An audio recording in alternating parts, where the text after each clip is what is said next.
This week on the Taking 20 podcast. As far as the party role for the Barbarian, you are a tank. You have tons of hit points. Usually you have the highest hit die of any class in the game. Bards are incredibly versatile. They can be the face of the party, serving as negotiator, diplomatizer, downtime moneymaker, and entertaining at taverns for tips.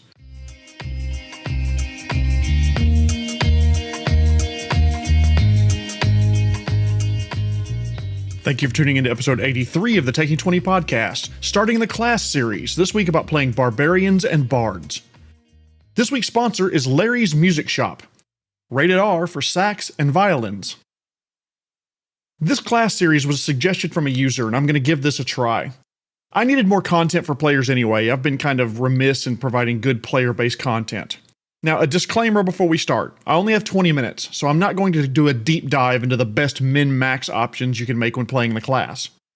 I will talk about strong choices, but we're not going to get into, at 4th level you need to take this feat.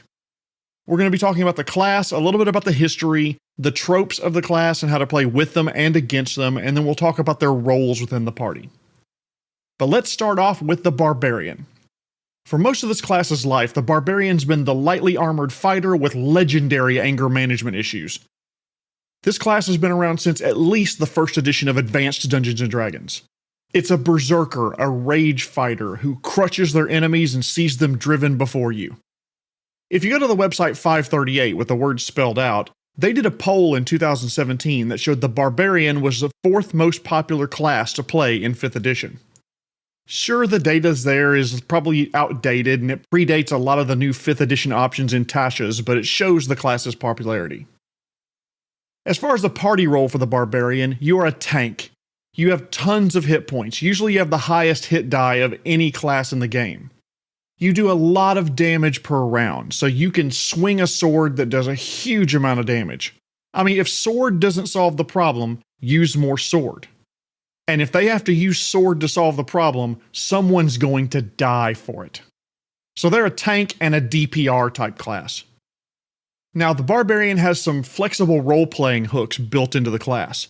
What I mean by role-playing hooks are things that you can use to set your character apart from traditional class representatives. I mean, yes, you can play big, burly, angry guy. But what if you're looking for a way to control the rage within yourself? You're trying to purge the world of a specific monster. You're trying to overthrow a corrupt government or bring a rival group to heel. You're trying to reclaim what was taken from you, like title, honor, family member, or loved one. There's a ton of backgrounds you can be with a Barbarian that will follow the traditional trope. You're a tribal warrior. I mean, Barbarians are usually painted as primitives who can't control their anger. They're lured to civilization for money or to serve in an army, or they were kicked out of their nomadic tribe or family. Maybe they lost faith in society, a religion, a king, or a leader.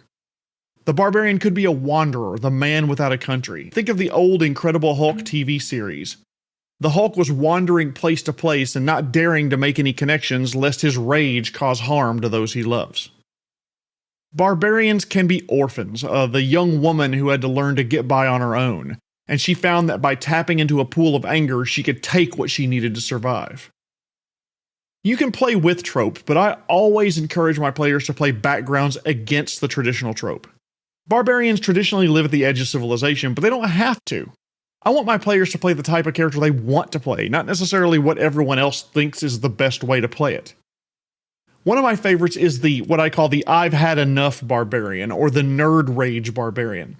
Someone has had a bad turn of luck or a rough time of it recently. They've experienced some tragedy and pushed them to the edge. Think of the movie Falling Down with Michael Douglas. They're good members of society and then, shit goes down and the person's thin veil of civility goes down with it. Maybe the Barbarian worships a deity that encourages losing control, so they feel like that's their way of worshiping. A wilderness-living bounty hunter that has to rage to fight off the monsters that live in the forest or the mountains. A criminal enforcer, a disgruntled member of the aristocracy that just wants to let the anger out. A person with a drinking problem that when they drink, they rage. Maybe it's a former professional wrestler. So there's all sorts of ways that you can play the Barbarian besides the traditional dress in a loincloth, have muscles that have muscles that have muscles, carry a sword the size of a Greyhound bus. While there's nothing wrong with that at all, what about a person who's been through the shit and their nerves are just raw? Because of past suffering or abuse, they don't have minor reactions to things. Every reaction cranks up to 11. Laughing, crying, and yes, violence. How about a sweet older woman who has no patience for those who would hurt her friends? She's seen it before, and she goes apeshit on anyone who tries it now. Something to consider with a barbarian, by the way, is to work with a DM and maybe call it focus or resolve or tenacity instead of rage. That opens the door to any kind of character who become more combat effective by executing this ability. The scholarly assassin, the nimble brawler, the noble samurai, the battle trance acrobat. Instead of shrugging off damage, the same crunchy mechanical effects of a barbarian happen, but it's flavored to be avoiding or deflecting those attacks rather than just being angry through the pain. Consider unusual combinations of histories for your barbarian and reasons they have the barbarian's abilities that they do. If you'd like to reflavor rage into something else, talk to your DM or GM. They'll probably be amenable. I'd recommend barbarians for players who want relatively simple characters to play. They have abilities that don't really track a lot of resources or need a lot of preparation time. The only thing you have to keep track of is how long you've raged and how many times you've raged since your last rest. Now let's get into some game system specifics and talk about the 5th edition barbarian, specifically starting with race. With all classes, humans are usually a good all-around choice, so let's just put that out there first. But Goliath, Earth Genasi, Githyanki, Dwarf, Orc, Warforged, and Ravenite in the Wildmount campaigns are all good min-max choices. Stout Halfling and Variant Human would be interesting choices for a barbarian though, especially if you went for a Dexterity barbarian build with the Path of the Totem Warrior or with Bear or Wolf Totem. Speaking of which, barbarians in 5e have to select a path. Most are very good and you can have a great barbarian selecting almost any of them. The Ancestral Guardian, the Totem Warrior, the Zealot, and Beast are my favorites. Wild Magic has always piqued my interest, but there's a lot of randomness there. But I might play that in a one-shot one day. As a barbarian, you live and die with your rage ability. You can play your barbarian as an offensive juggernaut. Path of the Berserker or Zealot are great here. Wade in, do damage, kill everything, hope you get healed. You can go full Rage Beast and disregard your character's safety. It's hard for the opposing spellcaster to cast spells when she's missing her head. I love going Totem Warrior though for a little more defense, a little less damage but increased survivability. I want to try this with the Shield Master feat one day to really ruin some spellcaster's day. Jumping over to Pathfinder. The recommendations for the Pathfinder Barbarian will be very similar for those for 5e, so this section will be shorter. Just like 5th edition, they get high hit points, fast movements, and are masters of dealing damage and taking damage. They live and die just like 5e barbarians with their rounds of rage. When it comes to ancestries, humans, orcs, half-orcs, and Oreads, which is the Pathfinder version of Earth Genasi, are excellent min-max choices in 1st edition Pathfinder. In 2e, you have a ton of fun choices. Humans, orcs, Gord Leshy, play a pumpkin who fucking hates Halloween. My name's Jack and I'm gonna put a candle in your skull. Other things you have to select as part of being a Pathfinder Barbarian are Rage Powers in 1st edition and Instincts in 2nd edition. In 1st edition with Rage Powers, there's a lot of material out there and a ton of choices to play exactly the kind of barbarian you want. You can imbue Linorm Death Curses, trample and overrun while raging, give a second chance at saving throws, and a ton of other options. Totems are included in 1st edition Rage Powers and can be taken across multiple feats. But in 2nd edition, you gain Instincts. You choose an instinct which customizes the powers that you have as your barbarian rages. The animal instinct to grow fangs and claws, the dragon instinct to get a breath weapon, giant instinct that lets you wield those greyhound bust swords, spirit instinct, superstition instinct, the generic fury instinct, they're all great choices. Barbarians are great for players who don't want to do a lot of prep immediately before game time. They do great damage, have a ton of hit points, resistance to most weapons while raging, advantage on all kinds of checks and saves, extra attacks on bonus actions, reaction attacks, and other abilities that just make you feel like a gigantic badass on the battlefield. Now let's switch over to bards. Bards. The tramps of the gaming table. The characters are tramps, not the players. The player could be sex forward, but I'm not talking about them. You do you, players, just not on my gaming table, please. I mean, the stains that would be left and the smell. I've asked my wife, by the way, to call me out when my sex jokes go too far because, let's face it, bards have a rep. They have sex with everyone and everything, including that. Yes, that too. I genuinely have no idea where the reputation comes from. I mean, yes, they have charisma as their primary stat, but so do sorcerers. So did paladins at one point. Paladins had disease immunity. I mean, they're the ones that would be safer putting everything out there for everybody. Is it because bards get bonuses to persuasion? Wait, it has to be because they're musicians. I mean, musicians get around, right? A girl I knew in high school, Tina, man, she blew a mean French horn. I'm sorry, what? Oh, band members, like guitars and shit. Okay. Bards generally grant bonuses to the rest of their party through their melodic voice, skill with the trumpet, or their eloquent speeches. In other words, they have talented tongues. Oh, that wasn't that bad. I was talking about embouchure, not kind of.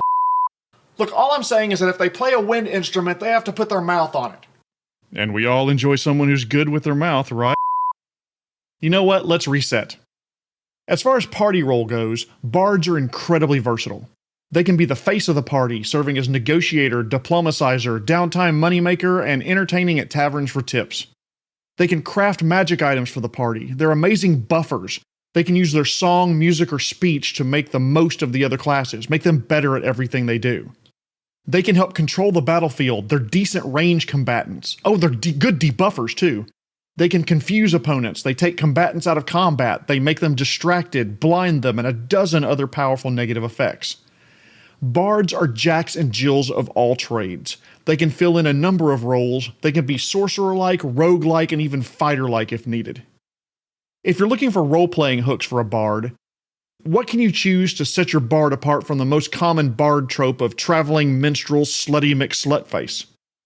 Someone who has a patron that's paying them to market or proselytize them or their products, and they get to adventure on the side.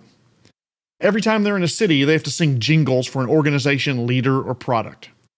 Anel's horns, you can't beat Anel's sax. Ha! I said sax. Win on a technicality. Maybe the bard is searching for some bard from their history to prove that they are better than that old bard now. You know, I am Inigo Montoya, you killed my father, prepare to die, but with drums instead of swords. They could yearn for knowledge, whether general knowledge or specific about a place, a monster, or a person. Maybe they come from a place where music or free speech is banned and free expression is persecuted. This is the only way that they can express their emotions and use their magic. Kind of like the movie Footloose, but with more cantrips and less Kevin Bacon. As far as backgrounds that follow the traditional bard trope, you could be a courtesan, so a prostitute who can also entertain. You could be a minstrel or entertainer, so you travel from place to place as a singer or musician. You could be a bounty hunter, someone who plays music as an excuse to travel, but really is there to fulfill a hunting contract. A jester, a clown, part of some entertainment troupe. But you can also go against trope. Come from an acolyte background and be a musician that specializes in paeans, the music devoted to a god or goddess. Be a head of household and you're trying to provide for your family, and traveling and singing is the best way to make that happen.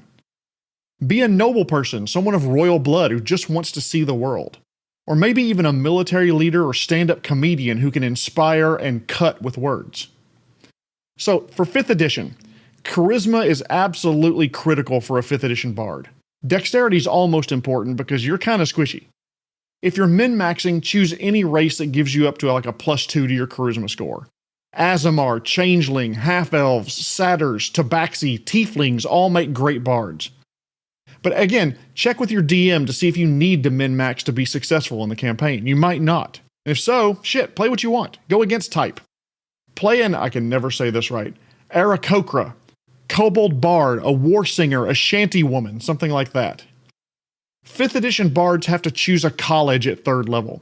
It kind of makes your bard better at being one type of bard, but you can still be nearly anything that you want. You could be the Glamour College to be a charm-focused bard with good buffs like the Consummate Diva. Lore College to gain proficiency and a ton of skills. Spirit Bard makes you potentially a pretty decent healer. If you want to be a battle bard, you can go to the Swords or Valor College. You can go to the Whispers College to get some rogue abilities and throw a little psionic on the top of it. You can be a great buffer with the Inspire Leader feat. You're a full spellcaster, meaning you get 9th level spells, but only a limited selection, so plan your spells very carefully. Sleep, Hold Person, Calm Emotions, all excellent choices here. I love Phantasmal Killer. I mean, the opponent fails their save and they're scared and taking damage every round. Hey, Barbarian. You want to see something really scary? As their worst fears come to life and harass them constantly every round. If you want to be combat focused, get this College of Swords or Valor. Get an armor feat or two to increase your survivability. I mean, you'll never be as tanky as a fighter or barbarian, but you can still be pretty effective. You gain magical secrets at 10th level. I mean, grab Counterspell to be a great debuffer. Banishment for battlefield control. Holy Weapon if you're going to be a combat bard. Cone of Cold if you want to be a blaster and do magical damage. So versatile. Love it. 5e bards, though, really shine in non-combat situations. I mean, they have a ton of skill checks that they're good at. It can give you insight into the quest. Bards are a DM's best friend. They are a jack of all trades. They have invisibility and knock. They are great utility party members in 5e. Jumping over to Pathfinder, I mean, their party roles are very, very similar to 5e. You get bardic performance, spellcasting, not all the way to 9th level spells, so not as strong as a traditional caster, but great skills and they're based on charisma. In combat, Pathfinder 1st Edition and 2nd Edition bards are better at range than melee. I mean, when it comes to ancestries, human's a good choice, half-elf, gnome, all of them you could have a ton of fun with. In 2nd Edition, add goblin, catfolk, and kobold to the list of great min-max choices. Other selections you'll have to make as a Pathfinder bard. For 1st Edition at that point, most of your tough selections from then on have to do with the spells that you take. But for 2nd Edition, you're a touch more focused than 1st Edition, but it doesn't preclude you from filling multiple roles. You have to select a muse at 1st level. Enigma giving you bardic lore, which lets you recall knowledge on any topic. Maestro to make your spells last longer. Polymath that lets you sing, speak, or play instruments in place of diplomacy and intimidate. Warrior, which gives you access to more weapons and lets you cause fear in your enemies. You can still be a dynamic member of the party, your muse just narrows down what you're best at. I'd recommend bards for players who want to fill manifold roles in a party, sometimes within the same battle. You can wield magic and steel, help your party members do what they do best and make them better at it, make opponents miss, heal yourself and your friends, and yes, charm townspeople out of their pantaloons and frocks if you so choose. Bards are so much fun, but consider going against trope and type and play a bard that's a retired general, a motivational speaker, the maestro musician, or the persecuted piper. Focus on some greater purpose than getting your instrument played with all the time. Oh, come on, that was fine. You can suck my pianist. Oh, okay. Yeah, that was probably over the line. Tune in next week when I'll help DMs with 3-dimensional and underwater combat. If you like this podcast, by the way, please give us a like, rating, or subscribe to it wherever you found it. Before we go, I want to thank our sponsor, Larry's Music Shop, who reminds you, the easiest way to get 2 piccoloists to play in tune is to shoot one of them. This has been episode 83 of the Taking 20 podcast, beginning a class series about bards and barbarians. My name is Jeremy Shelley, and I hope that your next game is your best game. Is it too late to make a joke about fingering technique? How about drummers banging a lot? The bard who wears a G-string. Bass players having a lot of wood in their hands. The Taking 20 podcast is a Publishing Cube media production. Copyright 2021. References to game system content are copyright of their respective publishers.